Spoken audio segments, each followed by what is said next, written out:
Yo, yo, yo, it's Yu-Gi-Oh! What's going on, everyone?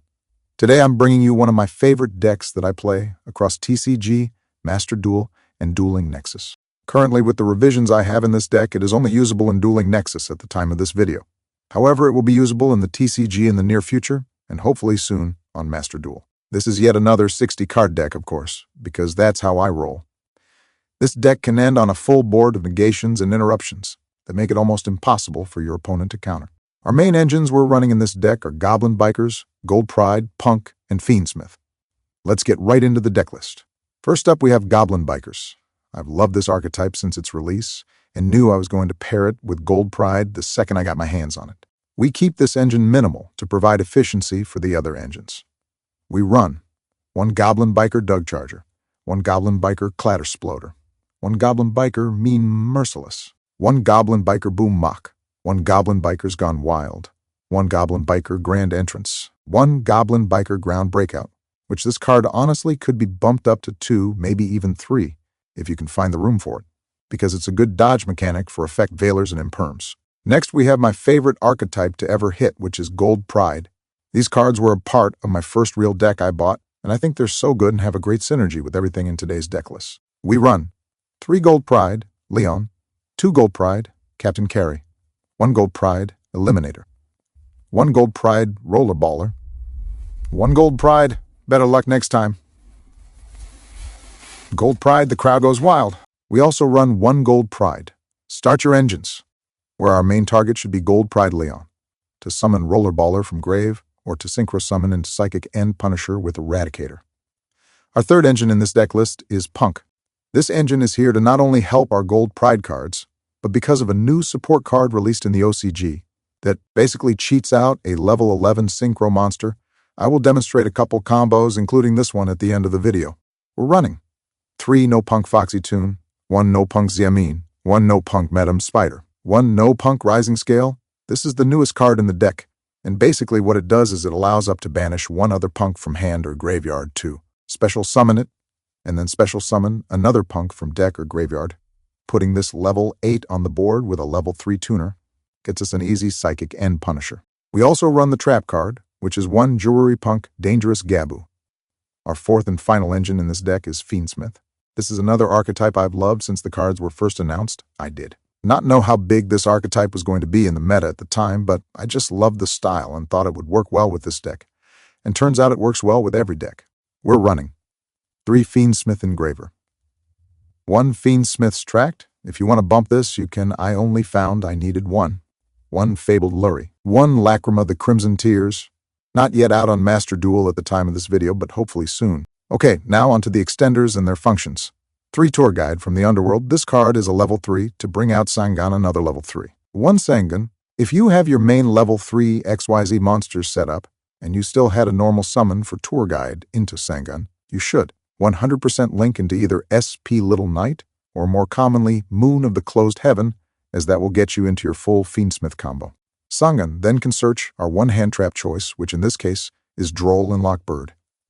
3 Speedroid Terrortop, great starter free special, summon 2 if it resolves. Terrortop adds 1 Speedroid Take Tomborg.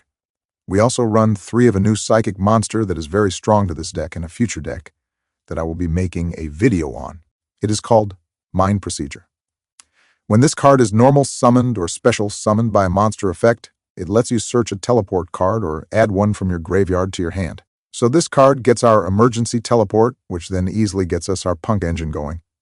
This card is currently just announced in Japan, and will probably take some time to hit TCG and Master Duel, but keep a lookout for it when it does. You can replace this with hand traps for the time being.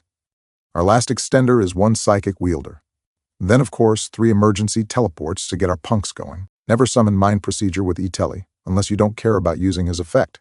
It will not activate unless it's a normal summon or monster effect. On to the remainder spells that we have in this deck. We run 3 Upstart Goblin, 1000 LP to your opponent, synergizes very well for Gold Pride, as we always want a lower LP. 1 Chicken Game, minus 1000 LP to ourself, is very good for Gold Pride as well. In Master Duel, we are lucky enough to have this at 3, so do take advantage of that if you can fit it in. 1 Called by the Grave, 1 Triple Tactics Talent, 1 Triple Tactics Thrust, 1 Ghost Trick Shot. I'll explain why later. Finally, for the main deck, we have our board breakers. This deck doesn't run any hand traps other than a single Droll and Lock that is searchable via Sangan. And the reason why is simply because we run 4 engines, so we can bait out many hand traps from opponents anyways, and we run super strong board breakers that will hopefully be able to keep us in the game going second. Our going first board is insane. The board breakers and hand trap we are running are the following: 3 Dark Ruler No More, 3 Book of Eclipse, 1 Droll and Lock Bird. Now onto the extra deck. This is where the fun stuff happens. Let's start off with our XYZ monsters that we're running, which are 2 Ghostrick Angel of Mischief, 1 Ghostrick Alucard, 1 number F0 Utopic Future, and 1 number F0 Utopic Draco Future. These 5 XYZ monsters all work together to get us to the Draco Future, which is a very great boss monster to have, and along with our other pieces of our end board, it makes us almost unstoppable. Our other XYZ monsters are 1 Goblin Biker Big Gabonga.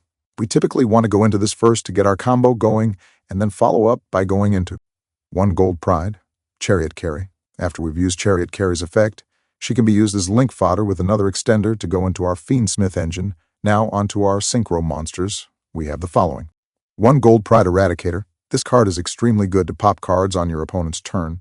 But not only that, if you pair this with Gold Pride, start your engines, you can get a guaranteed Gold Pride Leon, and on your opponent's turn, use Leon's effect to summon a Psychic End Punisher, using Eradicator and Leon as material. I will showcase this in the video. 1 Psychic End Punisher, another stupidly strong boss monster that will win games on its own. We have 2 ways of getting him out, and that is with the above method and the Punk Engine method. We also want to run a couple of fusion monsters, being 1 Gold Pride Pinballer, a great card to get rid of your opponent's monsters. If you already have Psychic End Punisher via the Punk method, then you would want to dump Rollerballer to grave when you summon Chariot Carry, and then use Leon with Start Your Engines to pull out Rollerballer from grave, and then you can get rid of 2 monsters on your opponent's field without sending them to the graveyard. We also run 1 Fiendsmith's Disarray as our other big boss monster. Our link monsters consist of the following: 1 Second P, Little Knight, 1 Moon of the Closed Heaven. If you don't know what this card's purpose is, for it's just to generically get a light Fiend monster to go into Requiem and begin the Fiendsmith combo. 1 Fiendsmith's Requiem, 1 Fiendsmith's Sequence. That's all for the deck list. I hope this one is interesting to some of you. My decks are for fun, but can definitely see play competitively as well. A weaker variation of this deck did bring me to Master Rank in Master Duel. As always, I will always recommend you change the deck to what you need, or like best. Hand traps can be added to this deck if you don't like board breakers as much. In fact, I skip over the side deck here, because my side deck is just a bunch of regular hand traps for the time being with crossout to cancel them out on turn 1. I hope you've enjoyed, and now on to the combos.